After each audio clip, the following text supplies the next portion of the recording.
नमस्कार दोस्तों, कैसे हैं आप लोग। मेरी चैनल में आप सभी का स्वागत है। मेरी चैनल रंगीन राहें, road to success, road to stardom.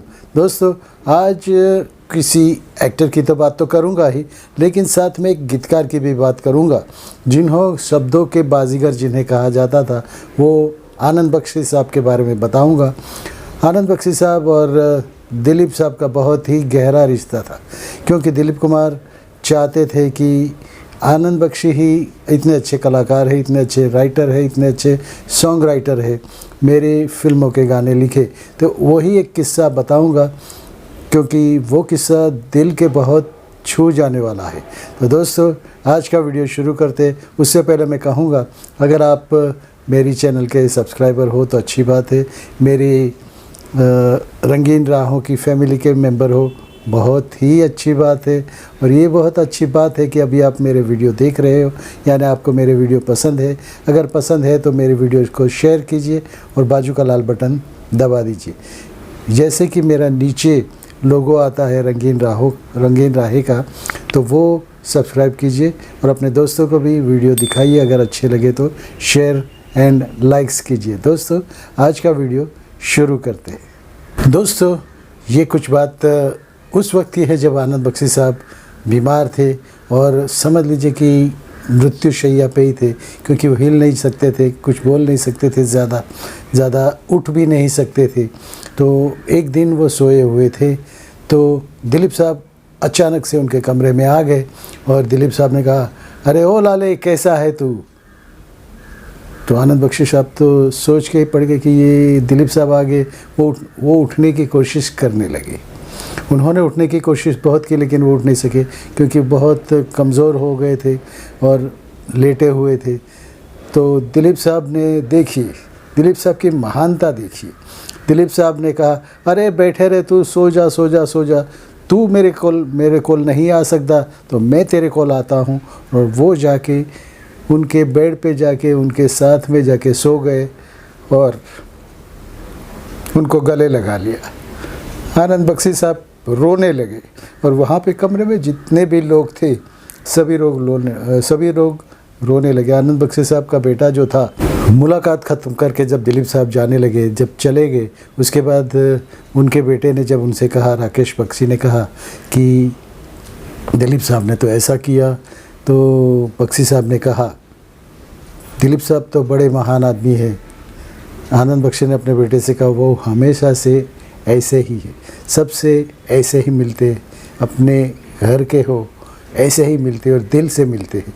वो कोई छुपाते नहीं है, बात जो दिल में है वही कह देते, सीधी सी बात जो है वही कह देते। और जिन्हें उनको जो आदमी अच्छा लगा तो उनको दिल से चाहेंगे, वो ऐसे आदमी है। फिर आनंद बख्शी साहब ने अपने बेटे को, राकेश बख्शी को, एक और किस्सा सुनाया, पुराना सा किस्सा सुनाया। वो घटना 1965 की थी। 1965 की वो बात थी, वो घटना थी। शशि कपूर और नंदा की फिल्म जब जब फूल खिले हिट हो गई थी, बहुत ही अच्छी चल रही थी। और उनके गाने, उस फिल्म के गाने आनंद बख्शी साहब ने लिखे थे। उसके संगीत, उस फिल्म का संगीत कल्याण जी आनंद जी ने दिया था। इतना हिट हुआ था ये गाना, इतने हिट शब्द लिखे गए थे और इतने हिट म्यूज़िकल फिल्म बनी थी कि कल्याण जी आनंद जी ने तो कंपोज किया था। हर लोगों के मुंह पे उस वक्त उसी फिल्म के गाने चलते थे, उसी वक्त हर होठ ये गाने गुनगुनाते थे, जब जब फूल खिले। और बात ये थी कि सभी वो, तब तो आनंद बख्शी जी नए नए थे और सभी गाने आनंद बख्शी जी ने लिखे थे। तो सभी कलाकारों को सम्मानित करने के लिए षणमुखानंद हॉल में एक समारोह का आयोजन किया गया था। उसमें स्टेज पे सभी लोग बैठे थे। दिलीप कुमार उस समारोह के चीफ गेस्ट थे। उस वक्त आनंद बख्शी नए नए थे, नए यानी 8-9 साल तो हो गए थे। तो षणमुखानंद हॉल में जो पहली रो में बैठते हैं वो VIP लोग बैठते हैं। तो दिलीप कुमार साहब चीफ गेस्ट बने हुए थे और आनंद बख्शी साहब कोने में एक कुर्सी पे बैठे हुए थे। सभी लोगों का स्वागत किया गया गुलदस्ता देकर। दिलीप कुमार साहब सभी लोगों का, जो भी फ्रंट रो में बैठे थे सभी का दिया गया, लेकिन आनंद बख्शी साहब को गुलदस्ता नहीं मिला। कुछ देर के बाद दिलीप साहब की नज़र उन पे पड़ी तो उन्होंने देखा कि इनके पास गुलदस्ता नहीं है, उनके हाथ में गुलदस्ता नहीं है। जब दिलीप साहब ने ये देखा कि ये तो आनंद बख्शी साहब है, वही इस फिल्म के गाने लिखे हुए हैं उन्होंने, बहुत ही म्यूज़िकल फिल्म बनी थी और बहुत ही अच्छे शब्द लिखे गए थे। तो दिलीप साहब चीफ गेस्ट होते हुए भी सन्मुखानंद हॉल में ऊपर से नीचे आए और आनंद बख्शी साहब के पास गए और आनंद बख्शी साहब को कहा कि आप ही आनंद बख्शी हो ना? बोला हाँ जी, अब मैं ही हूँ। तो आप ही ने ये गाने लिखे हुए, सभी गाने आप ही ने लिखे हुए? तो आनंद बख्शी साहब ने कहा जी हाँ हुजूर, मैंने ही लिखे हैं। तो उसके बाद तब दिलीप कुमार साहब ने उनसे पूछा, तुम तो इस फिल्म के गाने लिखने वाले हो, गाने गीतकार हो, तो तुम्हारे हाथ में गुलदस्ता क्यों नहीं है? तो आनंद बख्शी साहब ने सहज बात से कह दिया कि शायद गुलदस्ते कम पड़ गए होंगे, एक आध गुलदस्ता कम पड़ा होगा तो मुझे नहीं मिला, तो कोई बात नहीं है। तो दिलीप साहब ने अपना गुलदस्ता उनके हाथ में दिया और उनको बहुत विश करके गले भी लगा दिया। देखिए कितनी प्यारी बात है। उस आनंद बख्शी को कितना ये मिला होगा कि सबके सामने दिलीप साहब ने उनको गले लगा लिया और शाबाशी दी और बहुत अभिनंदन दिए उनको। दिलीप साहब ने कहा कि तुम तो अभी इस इंडस्ट्री में नए हो, 8-9 साल के हो, मुझे सब लोग बोलते हैं कि मैं तो बहुत पुराना स्टार हूँ, तो मेरे हाथ में अगर गुलदस्ता नहीं होगा तो कोई बात नहीं, लेकिन तुम्हारे हाथ में गुलदस्ता होना चाहिए। यही हाथ है जिसने इतने खूबसूरत से गाने लिखे हैं। और दिलीप साहब ने अपना गुलदस्ता उनको दे दिया और कहा आपके हाथ में गुलदस्ता होना ही चाहिए। तो आनंद बख्शी साहब अचरज से उनको देखने ही लगे। दिलीप साहब वापस जाके अपनी सीट पे बैठ गए। इस वजह से ये देखिए छोटी सी बात है, लेकिन दिलीप साहब के लिए आनंद बख्शी के दिल में कितनी बड़ी आशाएं हो गई, कितनी बड़ी इज़्ज़त बढ़ गई उनके लिए। दोस्तों ऐसा ही है। आज 21 जुलाई को आनंद बख्शी जी का जन्मदिन है। रावलपिंडी में बख्शी जी का जन्म हुआ था और दोस्तों बहुत अच्छे गाने लिखे थे उन्होंने और बहुत अच्छे गाने लिखे थे। अब तक बहुत से गाने उनके, हर गाने बहुत, उससे पहले सुना है कि वो मिलिट्री में थे और वहाँ भी वो गाने लिख दिया करते थे खाली वक्त जो मिलता था उसमें। तो आनंद जी, अपने आनंद बख्शी साहब को मैं नमन करता हूँ। 21 जुलाई आज उनका जन्मदिन है, भगवान उनकी आत्मा को शांति दे। दिलीप साहब को भी नमन करता हूँ कि इतने बड़े कलाकार होते हुए भी उन्होंने इस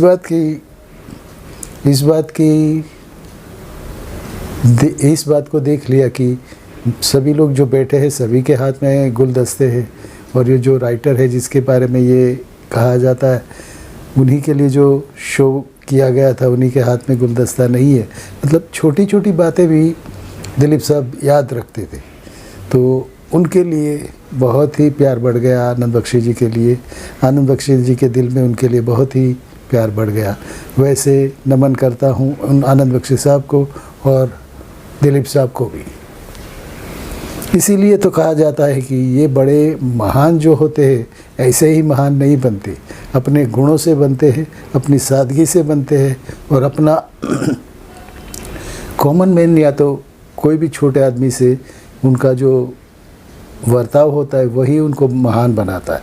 दिलीप कुमार साहब सच में बहुत महान थे। वो इस इंडस्ट्री को, मतलब बहुत वक्त से वो इंडस्ट्री में कुछ कर नहीं रहे थे और वो भी गुज़र गए हैं। तो भगवान उनकी आत्मा को शांति दे। बस यही कुछ बातें बतानी थी। देखिए छोटा सा किस्सा है, लेकिन बड़े आदमी का छोटा किस्सा भी याद रह जाता है। अभी उस वक्त आनंद जी को कितनी खुशी महसूस हुई होगी कि इतने बड़े स्टार जो चीफ गेस्ट है उन्होंने मुझे अपना गुलदस्ता दिया, मुझे उस लायक समझा, इतना बड़ा गुलदस्ता दिया। किसी ने ये नोट नहीं किया था कि आनंद जी के हाथ में गुलदस्ता नहीं है। तो ये छोटी छोटी बातें भी जो ध्यान में रखते हैं वही छोटी छोटी बातें उनको महान बनाती। दोस्तों आज के लिए इतना ही, मिलते हैं किसी नए वीडियो में। और ऐसे ही मेरे वीडियोस होते हैं, अगर आपको अच्छा लगे तो आगे ज़रूर शेयर कीजिए और लाइक्स भी कीजिए। दोस्तों अगर आप नए हो तो नीचे जो लोगो आता है उसमें आप सब्सक्राइब कर दीजिए और बाजू का बटन भी दबा दीजिए। ऐसे ही किस्से सुनने के लिए आपके सामने हाजिर है विपिन कुमार, आपका दोस्त, आपका होस्ट। भारत माता की जय, वंदे मातरम। I love you friends. जय राम जी की।